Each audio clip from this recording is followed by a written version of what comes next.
जरा सोचिए, किसी का पहला स्टार्टअप बुरी तरह से फेल हो जाए और 2 करोड़ रुपए डूब जाएं, तो कोई भी समझदार इंसान क्या करेगा? शायद उस चैप्टर को हमेशा के लिए बंद कर देगा, है ना? लेकिन नयन शाह ने वो किया जो कोई और सोच भी नहीं सकता था। वो उसी मार्केट में उतर गए जहां पहले से ही बिस्लरी, किनले और एक्वाफिना जैसे बड़े प्लेयर्स राज कर रहे थे।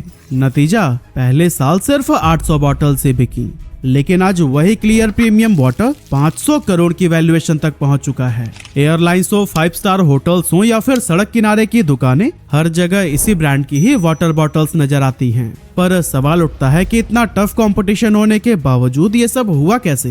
कंपनी ने ऐसी कौन सी स्ट्रैटेजीज अपनाई कि हर जगह इस ब्रांड ने अपनी पकड़ बना ली? और पैंडेमिक के दौरान ऐसा क्या गलत कदम उठाया कि कंपनी ऑलमोस्ट जीरो पर भी पहुंच चुकी थी? चलिए पूरी स्टोरी को हम डिटेल में जानते हैं। तो दोस्तों, इस कहानी की शुरुआत होती है एक बहुत बड़ी गलती से। एक्चुअली क्लियर प्रीमियम वाटर के founder Nayan Shah university of technology Sydney से MBA करके जब अपने होम टाउन अहमदाबाद लौटे तो सबको यही लगा था कि वो अपने वेल एस्टेब्लिश्ड फैमिली बिजनेस को ज्वाइन करेंगे, जहां सालों से वायर्स और केबल मैन्युफैक्चरिंग का काम चल रहा था। लेकिन नयन के दिमाग में तो कुछ और ही था। उन्हें हमेशा लगता था कि जिंदगी सिर्फ वही करने के लिए नहीं है जो सब कर रहे हैं, कुछ नया, कुछ अलग क्रिएट करना है। यही सोच उन्हें ले गई लाइनोमैटिक ग्राफिक इंडस्ट्रीज में, एक रेप्यूटेड कंपनी, जहां उन्होंने MBA के बाद अपनी पहली नौकरी शुरू की। स्टार्टिंग में सब कुछ बिल्कुल परफेक्ट लग रहा था। जॉब में कंफर्ट था, रिस्पेक्ट थी और एक सेटल्ड लाइफ नजर आ रही थी। लेकिन 2 साल गुजरने के बाद नयन को अंदाजा हुआ कि वो जॉब के लिए नहीं बल्कि अपना खुद का बिजनेस करने के लिए बने हैं, और यही सोचकर उन्होंने अपनी जॉब छोड़ दी।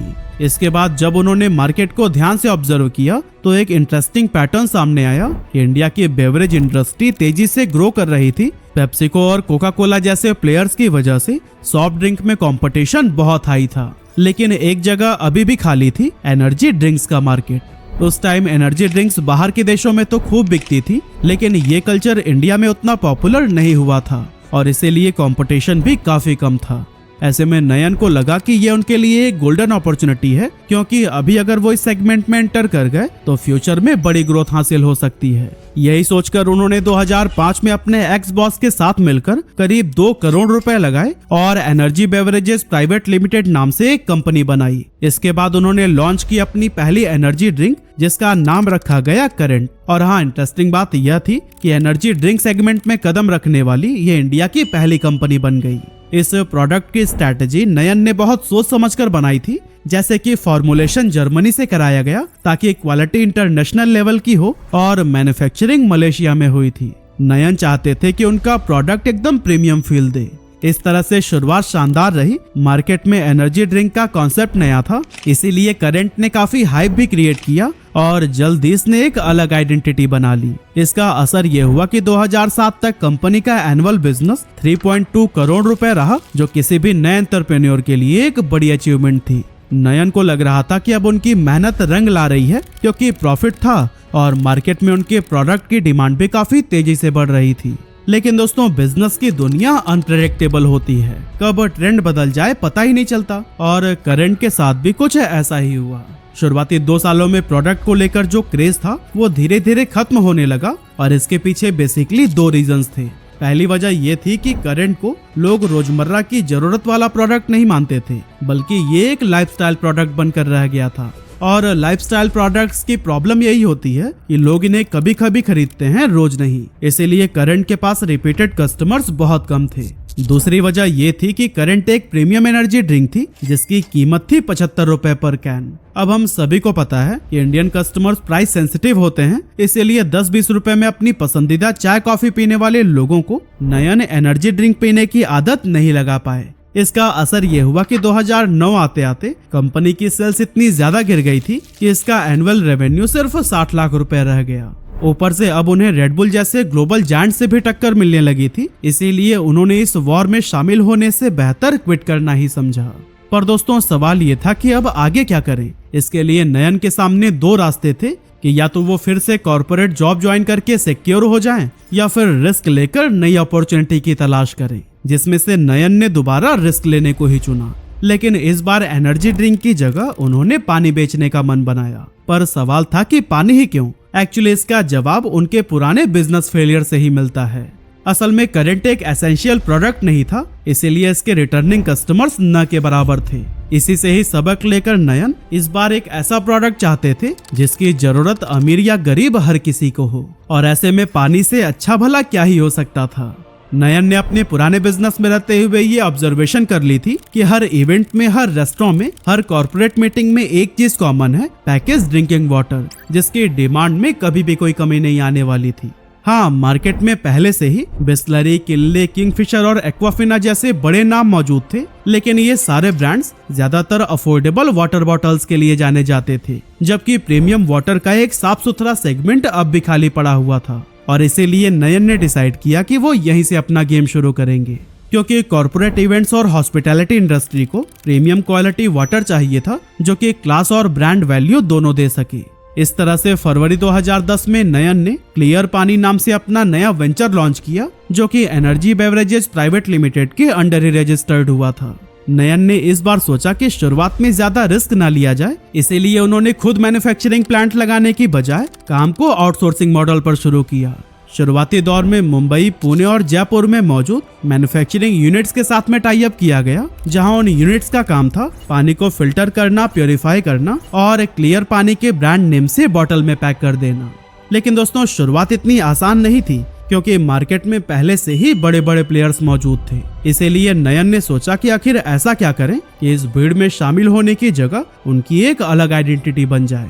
जब उन्होंने ध्यान दिया तो पाया कि ज्यादातर कॉम्पिटिटर्स की बॉटल सिलेंड्रिकल थी, जिस पर प्लास्टिक स्लिप्स लगा होता था। ऐसे में नयन ने सोचा कि क्यों ना एक ऐसी पैकेजिंग बनाई जाए जो टेबल पर रखो तो अलग दिखे, हाथ में पकड़ो तो प्रीमियम लगे, और इससे ब्रांड रिकॉल ऑटोमेटिक बन जाए, क्योंकि कई बार बिजनेस में प्रोडक्ट उतना नहीं बिकता जितनी पैकेजिंग बिकती है। इस तरह से काफी सोचने समझने के बाद उन्होंने अपनी प्रोडक्ट के लिए स्क्वायर से बॉटल डिजाइन किया, जिस पर राउंड नहीं बल्कि बोल्ड वर्टिकल लेबल लगा हुआ था।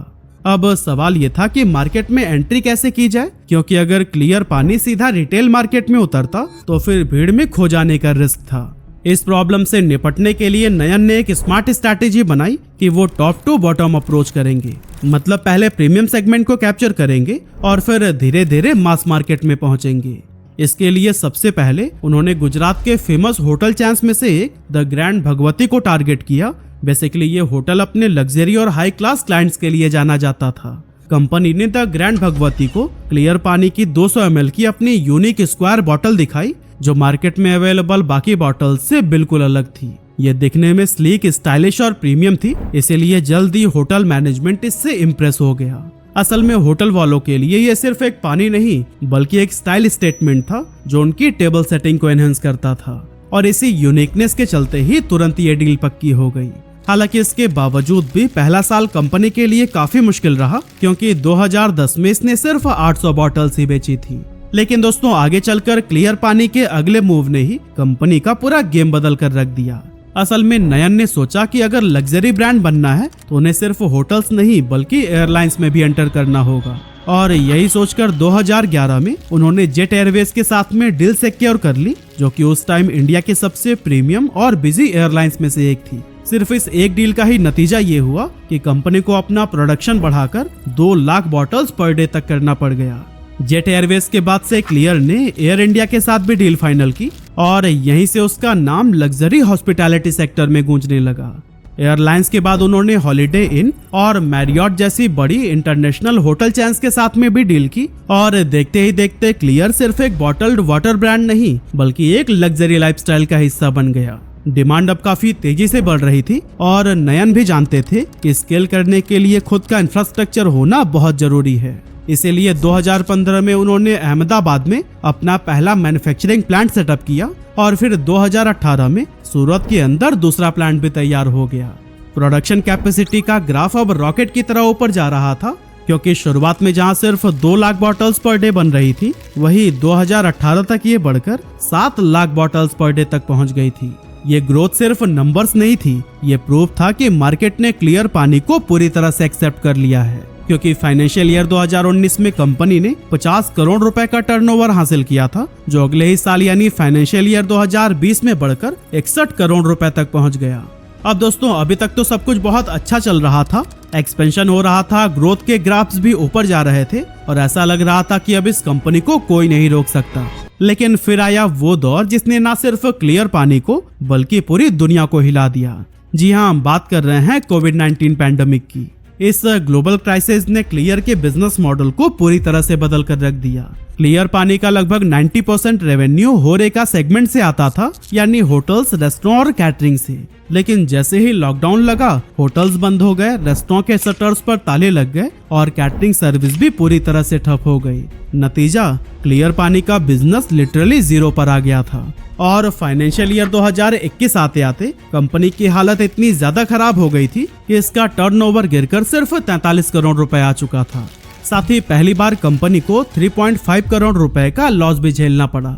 और दोस्तों ये सिर्फ एक फाइनेंशियल लॉस नहीं था, बल्कि नयन के लिए एक बहुत बड़ा मेंटल प्रेशर भी था। हाल ये हो गया था कि कई महीनों तक वो बिल्कुल शॉक में थे, समझ ही नहीं आ रहा था कि आगे किया क्या जाए। लेकिन इसके बावजूद नयन ने खुद को संभाला और इंडस्ट्री के लोगों से बातचीत करनी शुरू की। खास करके उन्होंने कॉम्पिटिटर्स के एग्जीक्यूटिव्स के साथ में मीटिंग की ताकि ये पता चल सके कि दूसरे ब्रांड्स का क्या हाल है। और फिर दोस्तों इसी दौरान एक रियलिटी निकलकर सामने आई जो कि नयन के लिए काफी शॉकिंग थी। असल में वो सिर्फ नयन ही थे जिनका ब्रांड ऑलमोस्ट पूरी तरह से बंद हो गया था, जबकि उनके बाकी कॉम्पिटिटर्स के बिजनेस पर सिर्फ 20 to 25% तक का इम्पैक्ट पड़ा। इस डेटा ने नयन को उनकी सबसे बड़ी मिस्टेक को हाईलाइट कर दिया था कि उन्होंने अब तक रिटेल पर ध्यान नहीं दिया था। क्लियर पानी की पूरी डिपेंडेंसी सिर्फ होरेका सेगमेंट पर थी और यही डिपेंडेंसी पैंडेमिक के दौरान उनकी सबसे बड़ी कमजोरी साबित हुई। अब यहाँ से नयन के माइंड में एक नया प्लान तैयार होने लगा कि आखिर रिटेल में एंट्री कैसे लें, क्योंकि हर स्टेट में नया प्लांट लगाना न सिर्फ महंगा बल्कि टाइम कंज्यूमिंग भी था। इस प्रॉब्लम से निपटने के लिए उन्होंने एक स्मार्ट रास्ता खोज निकाला जिसका नाम था को पैकेजिंग, यानी कि वो लोकल मैन्युफैक्चरर्स के साथ में टाई अप करके उनके प्लांट्स में क्लियर की बॉटलिंग करवाने लगे। इससे कंपनी को दो बड़े फायदे हुए। पहला ये कि ट्रांसपोर्टेशन कॉस्ट काफी कम हो गया और दूसरा हर रीजन में फ्रेश वाटर की सप्लाई होने लगी। इस स्टेप के बाद नयन ने रिटेल मार्केट में एग्रेसिवली काम किया और सिर्फ पिछले 1.5 सालों में ही उन्होंने 11,160 रिटेल आउटलेट्स के साथ में पार्टनरशिप कर ली। यानी अब क्लियर की बॉटल्स छोटी दुकानों से लेकर बड़े स्टोर्स हर जगह मिलने लगी और इसी ने कंपनी की रिकवरी में बहुत बड़ा रोल निभाया। लेकिन दोस्तों असली ट्रांसफॉर्मेशन 2023 में आया था, जब क्लियर ने एक गेम चेंजिंग डिसीजन लिया कि ऋतिक रोशन को ब्रांड एम्बेसडर बनाया जाए। ऋतिक की फिट, स्टाइलिश और क्लासी पर्सनालिटी ने क्लियर के ब्रांड वाइब को परफेक्टली कॉम्प्लीमेंट किया, जिस वजह से जो भी कैंपेन्स और एड्स लॉन्च हुए उसने क्लियर को एक नए लेवल पर पहुंचा दिया। लेकिन दोस्तों क्लियर की एम्बिशन यहीं पर खत्म नहीं हुई, बल्कि इसी साल कंपनी ने स्ट्रॉन्ग स्टेप लेते हुए NU by क्लियर नाम से natural mineral water brand launch किया, जिसके पानी को डायरेक्टली हिमालय से सोर्स किया जाता है। हालांकि कंपनी ये भी जानती थी कि सिर्फ एक प्रोडक्ट के दम पर वो प्रीमियम नेचुरल वाटर सेगमेंट में अपनी मजबूत पहचान नहीं बना सकती, क्योंकि ये सेगमेंट कई कैटेगरीज में बटा हुआ है। इसीलिए क्लियर ने डाइवर्सिफिकेशन का रास्ता चुना और Pune based brand Kelzai secrets को एक्वायर कर लिया। Actually Kelzai volcanic natural mineral water बेचता है, एक ऐसा पानी जो ज्वालामुखी चट्टानों से फिल्टर होकर नेचुरली मिनरल रिच बनता है। इस ब्रांड के एक्विजिशन ने क्लियर को प्रीमियम वाटर सेगमेंट में एक स्ट्रॉन्ग पोजीशन दे दी। इस तरह से फाइनेंशियल ईयर 2023 क्लियर के लिए सिर्फ एक सक्सेसफुल ईयर नहीं था, बल्कि कंपनी ने 300 करोड़ रुपए का रेवेन्यू भी टच कर लिया था।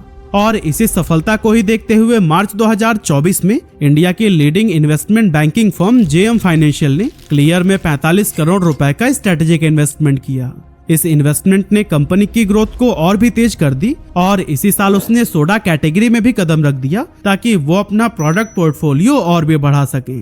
और दोस्तों क्लियर प्रीमियम वाटर ने सिर्फ बिजनेस ग्रोथ पर नहीं बल्कि प्लांट्स की केयर पर भी ध्यान दिया, क्योंकि बॉटल्ड वाटर इंडस्ट्री का सबसे बड़ा आरोप है प्लास्टिक पोल्यूशन। इसीलिए क्लियर ने स्मार्ट पैकेजिंग लाई, जैसे स्क्वायर बॉटल जिनमें 35 से 40% तक कम प्लास्टिक लगता है। साथ ही इसने लाइट वेट बॉटल्स और रिसाइकलिंग इनिशिएटिव भी शुरू किए, जिससे क्लियर को पहचान मिली एक रिस्पॉन्सिबल और फ्यूचर रेडी ब्रांड की। लेकिन अब अगर बात करें एक्सपेंशन की, तो आज क्लियर के पास 45 मैन्युफैक्चरिंग यूनिट्स हैं और ये रुकने वालों में से नहीं है, बल्कि इस साल के एंड तक इसे बढ़ाकर 55 यूनिट्स करने का प्लान है। इसका सीधा असर प्रोडक्शन पर भी दिखेगा, क्योंकि अभी जहां daily production capacity 50 lakh bottles की है, वहीं एक्सपेंशन के बाद ये बढ़कर 75 लाख बॉटल्स की हो जाएगी। इस तरह से दोस्तों क्लियर प्रीमियम वाटर की कहानी हमें सिखाती है कि सक्सेस हमेशा किसी हाईटेक इन्वेंशन से ही नहीं आती। कभी कभी सबसे सिंपल चीज जैसे पानी भी करोड़ों का बिजनेस एम्पायर खड़ा कर सकती है, अगर आप सही स्ट्रैटेजी, सही ब्रांडिंग और सही विजन लेकर चलते हो तो।